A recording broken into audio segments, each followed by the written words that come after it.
Nós organizamos uma cabalgata para todos os caballistas e amantes de deporte, de caballo, para nós poder recaudar fundo para ajudar a organização a seguir organizar a feira. Nós também temos uma feira grande, fim de setembro, que é 27, 28, 29, que é a feira mais grande que a organização caballista urbana está se turando. Isso vai tomar lugar na Via Floralina. Então, a atividade aqui é para a União de Caballistas e também para recaudar fundo para ajudar a essa feira. Para nós mesmos caballistas. Nós fazemos fundraising independente com a caba, para sobre que o gasto também está bastante alto. Nós temos plano em cada outro para a feira venidero em setembro, que também tem uma surpresa de cantante internacional.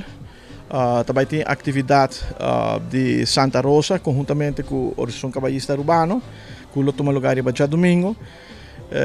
Último dia de feira, que é basta logística e é basta trabalho e mestre fundo para coisa aqui.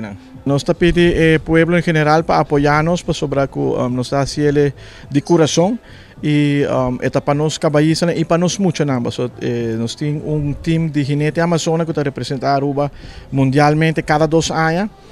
E tudo isso aqui requer fundo e bem apoiar-nos, bem ajudar-nos fundraising e bem apoiar-nos feira grande em setembro, que é a feira mais grande de ano que nós temos de Organização Caballista Urbana. Nós temos time chiquito, mas hobby dinâmico. Nós está atualmente 5 pessoas trabalhando para a diretiva e está hobby trabalho e me está hobby orgulhoso de nós, por time chiquito assim, nós está organizando atividade exitosamente.